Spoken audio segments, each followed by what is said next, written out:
Hello, my name is Annalie Martin, and today I'm going to go over everything about the wound care and how to put on sterile gloves.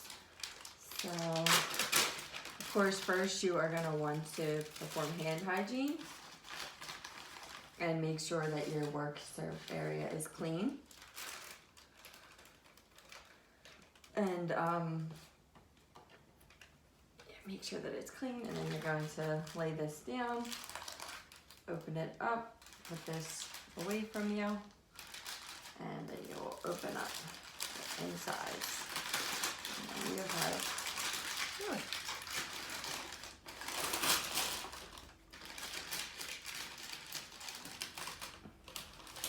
I have been messing with this one a little bit, so this one's a little bit tricky. So then you're gonna want to kind of scoop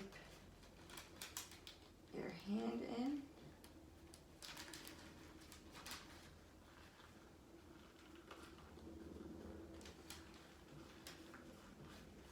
And since this is folded, you can kind of pull that in, being careful not to touch the outer part of the glove.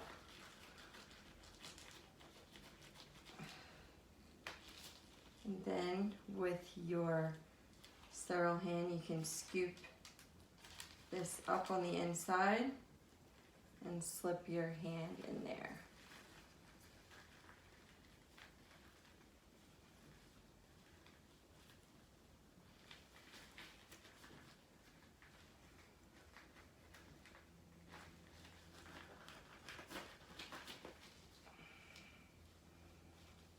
Okay.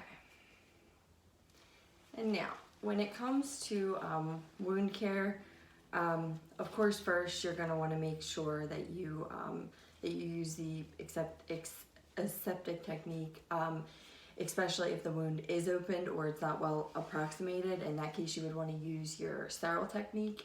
In this case, you're going to want to make sure that the patient received the proper meds. In the video we watched, the patient had not received his proper meds, and it was kind of a disaster at first before she came, and then they realized, to make sure that the patient had their meds, and he was a lot more comfortable when she did the procedure. So of course you're going to want to bring the bed to a working height, perform your hand hygiene, and then you can remove the bandage, and then you can put their arms on like a pad. This is what we were provided, so you could just have them lay their arm on the pad, and then you are going to want to have your sterile area set up with all of your supplies. So you are going to want to make sure that when you do position the arm, it is so that the solution will flow from the upper end to the lower end of the wound. You're going to want to note anything on the outside of the bandage. If there is any visible drainage, you're going to want to make sure that you wear gloves, and you're also going to want to have the gown, mask, and your eye protection and the clean gloves, because there is a potential for splashing. So you also want to make sure to, if they do have like a drainage, to make sure that it's secure before you begin to prevent splashing. So you're going to want to remove the tape in a direction where there is in the direction of hair growth, and use the push-pull method to pull the bandage off of the patient.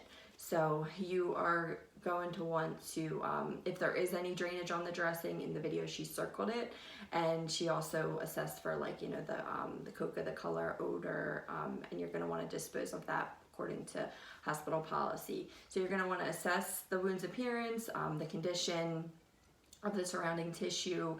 In the video she used a scale to measure. So then you're going to remove your gloves, do your hand hygiene, note your measurements, and set up your sterile field. So with the sterile field, you are going to want that close to you. You're never going to reach over the sterile field. Like when if this was my sterile field, I would want to come towards me. I wouldn't be reaching over it or reaching ahead of it to grab anything, and you also never want to turn your back on that. So you're going to make sure you open it away from you, and then do the sides, and then what's close to you. So you are going to, a lot in the video they use the drop method.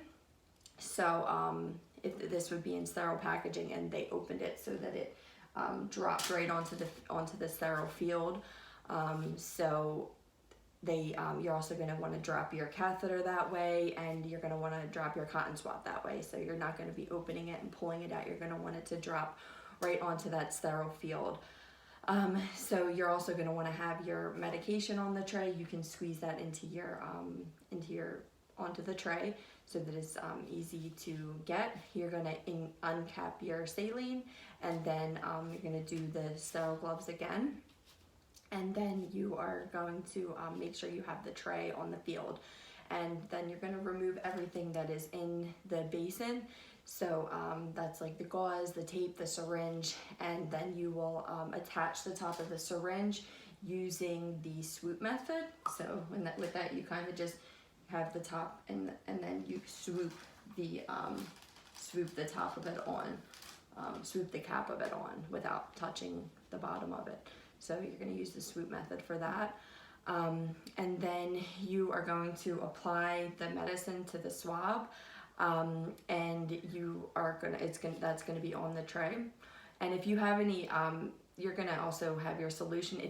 After you pour the solution, if you have any leftover solution, you are going to want to make sure that you date that. So then you will fill the syringe with your sterile hand with the solution, and then you're going to want to make sure that you have the wound pressure against the arm to form a seal. So you're going to want to kind of have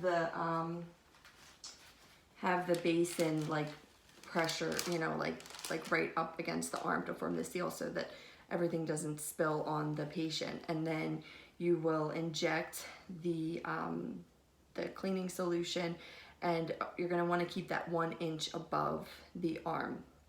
So you're going to keep letting that solution run through the wound until it comes out clear into the basin. And you're going to dry the outside with the gauze, and then once again you're going to get another pair of sterile gloves. So after that, you are able to apply your medication that you have prepared on the swab, and then you can put on your sterile dressing. And with that, you're going to put that over top of the arm, and you're going to use a window taping method for that.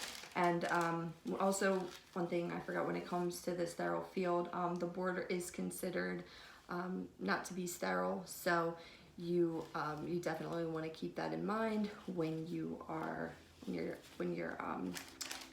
dealing with a sterile field. Also, if anything spills, then it would be be contaminated, because if it's like moist, then it isn't considered sterile. Thank you.